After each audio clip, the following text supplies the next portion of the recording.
আপনাদের স্বাগত জানাই আমি আমার আলোচনা শুনবার জন্য। বাংলাদেশের রাজনীতিতে এক ঘোর অমানিশ এবং এই অমানিশার মধ্যেই কেউ কেউ স্বপ্ন দেখছেন, কেউ কেউ নিজেদের শক্তিকে সংহত করবার চেষ্টা করছেন। বেশ কিছুদিন বিরতি দিয়ে ভারতের পক্ষ থেকে কিছু কথাবার্তা আমরা শুনেছি, বিশেষ করে ভারতীয় নিরাপত্তা উপদেষ্টা, জাতীয় নিরাপত্তা উপদেষ্টা অজিত দোভাল তিনি একটি অনুষ্ঠানে বলেছেন যে অদক্ষ শাসনের কারণেই বাংলাদেশ, শ্রীলঙ্কা এবং নেপালের সরকার পরিবর্তন হয়েছে। কিন্তু শাসনের এই অদক্ষতাটা যদি ভারত আরও আগে বুঝত, আমার মনে হয় সেটা তাদের জন্য এবং বাংলাদেশের জন্য কল্যাণকর হতো। এবং এই অদক্ষ শাসনের সঙ্গে তিনি যদি যুক্ত করতেন অগণতান্ত্রিক শাসন, অনির্বাচিত শাসন এবং স্বৈরতান্ত্রিক শাসন, সেটাও বোধহয় ভালো হতো। অন্যদিকে আমরা দেখছি যে বিএনপি মহাসচিব মির্জা ফখরুল ইসলাম আলমগীর তিনি বলছেন যে জুলাই সনদের যে অংশে তারা একমত হননি তার দায় তারা নেবেন না। এনসিপি বলছে যে কাবিনে যখন সই করে ফেলেছে এখন আর সরে যাবার সুযোগ নেই, বিয়েতে রাজি হয়েছে, সরে যাবার সুযোগ নেই। কিন্তু বয়সে তরুণ হবার কারণে এই নেতারা হয়তো জানে না বা এখনো বুঝতে পারে না, যদিও তাদের কেউ কেউ বিবাহিত, যে বিয়েতে রাজি হবার পরও বিয়ে হয় না। কাবিনে স্বাক্ষর তো অনেক দূরের কথা, অনেক বছর সংসার করবার পরও সেই সংসার ঠেকে না। মির্জা ফখরুল ইসলাম আলমগীর বলেছেন ভারতের উদ্দেশ্যে যে শেখ হাসিনাকে বিচার করবার জন্য বাংলাদেশের কাছে ফেরত দিতে। ভারতের এই আচরণ বাংলাদেশের জনগণ ভালোভাবে মেনে নিচ্ছে না। শেখ হাসিনা নিজে জানিয়েছেন যে তিনি ফেরত আসবেন না যতদিন না বাংলাদেশে একটি নির্বাচিত সরকার আসে, এবং সে নির্বাচিত হলেই হবে না, সেই নির্বাচন হতে হবে অন্তর্ভুক্তিমূলক। এবং তার কথার মধ্যে দিয়ে বোঝা যায় যে আওয়ামী লীগ অংশ নিতে পারে এমন একটা নির্বাচন হলে, সেই নির্বাচনের মধ্য দিয়ে কোনো সরকার ক্ষমতায় আসলে সেই সরকারের সময় তিনি দেশে ফেরত আসবেন। তার দল সংখ্যার মধ্যে দলের নেতৃত্বকে দেবেন সেটা নিয়ে কোনো সুনির্দিষ্ট ধারণা নেই, কিন্তু তিনি বলেছেন তিনি এবং তার পরিবার দলের নেতৃত্ব দিবেন এমন কথা বলা যায় না। যে কেউই দলের নেতৃত্ব দিতে পারেন। গণতন্ত্রের এই ধারাটা চর্চা করলে আওয়ামী লীগ তার এই দুরবস্থার মধ্যে হয়তো ঘুরে দাঁড়াবার একটা চেষ্টা করতে পারে, কিন্তু অবশ্যই সেই যাত্রা তাদের শুরু করতে হবে অনুশোচনা, ক্ষমা প্রার্থনার মধ্য দিয়ে।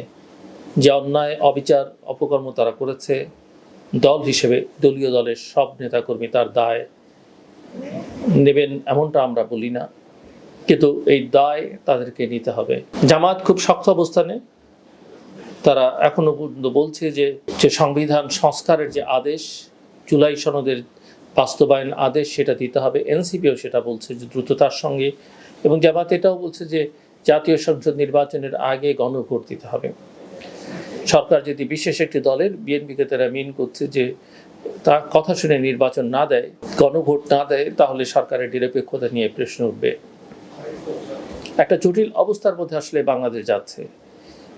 এনসিপি গণভোট আগে হবে না, জাতীয় সংসদ নির্বাচনের দিনে হবে, সেই বক্তব্য ব্যাপারে ফ্লেক্সিবিলিটি দেখালো। জুলাই সনদ বাস্তবায়ন আদেশ তারা দ্রুত দেখতে চায়। প্রশ্ন হচ্ছে এই ধরনের আদেশ কে দিতে পারেন, কার এখতিয়ার? এটি কি প্রধানমন্ত্রী না রাষ্ট্রপতি? তারপরের প্রশ্ন হচ্ছে যে করিডোরে আলোচনা আছে যে এই সব দলগুলো যত দাবি দাওয়াই করুক না কেন, তারা এখনো নির্বাচনী সমঝোতার একটা চেষ্টা চালিয়ে যাচ্ছে, এবং এই চেষ্টার ফলাফল শেষ পর্যন্ত কি হবে কেউই বলতে পারেন না। তবে নির্বাচনকে ঘিরে যে একটা চরম অনিশ্চয়তা তৈরি হচ্ছে এবং নেপথ্যে থাকা মানুষগুলো যে বেশ সক্রিয়, সেটা গত কিছুদিনের ঘটনায় বোঝা যাচ্ছে। এই নেপথ্যের মানুষ কারা?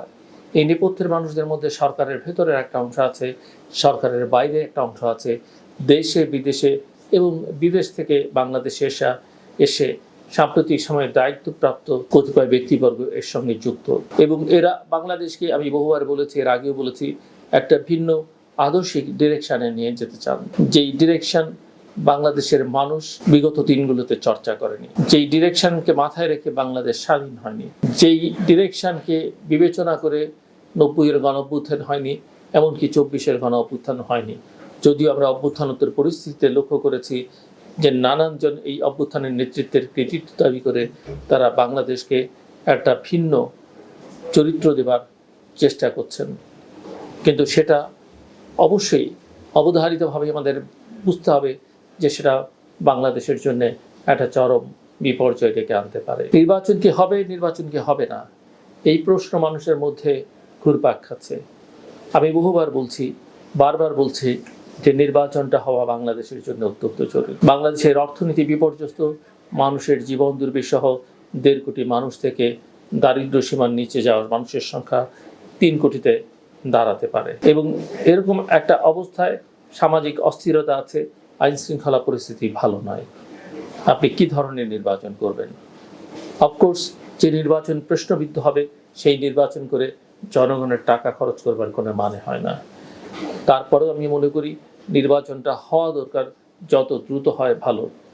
কিন্তু আমার কথা মনে হয় এখনো পর্যন্ত সরকার যা করছে, আপনারা যদি লক্ষ্য করেন যে এই জুলাই সনদে ইতিমধ্যে বিএনপির মতো একটা বড় রাজনৈতিক দল যে প্রতিক্রিয়াগুলো ব্যক্ত করেছে, সরকারের দিক থেকে এই বিষয়ে কোনো উচ্চবাচ্য নেই। আমরা প্রথম 1-2 দিন শুনলাম যে সরকার রাজনৈতিক দলগুলোর সঙ্গে দ্রুতই কথা বলবে, কিন্তু দিন পেরিয়ে যাচ্ছে। এই মুহূর্তে যদি ফেব্রুয়ারির মধ্যভাগের মধ্যে নির্বাচন করতে হয়, প্রতিটা দিন অত্যন্ত গুরুত্বপূর্ণ। কিন্তু আমরা লক্ষ্য করছি নানা বিষয়ে নতুন নতুন বিতর্ক সামনে এনে নির্বাচনের যে মূল প্রশ্নটি সেটি এড়িয়ে যাবার একটা চেষ্টা হচ্ছে। যদিও একজন নির্বাচন কমিশনার বলেছেন ডিসেম্বরের প্রথম সপ্তাহে শিডিউল ঘোষণা করবেন, কিন্তু এই স্কেডিউল ঘোষণার মধ্য দিয়ে সব সমস্যার সমাধান হয়ে যাবে এটা যারা মনে করছেন, আমার কাছে মনে হয় যে তারা বোকার স্বর্গে বসবাস করছেন। কেননা নির্বাচনের দিনও ভণ্ডুল হয়ে যেতে পারে, নির্বাচনের আগে যে কোনো দিন ভণ্ডুল হয়ে যেতে পারে।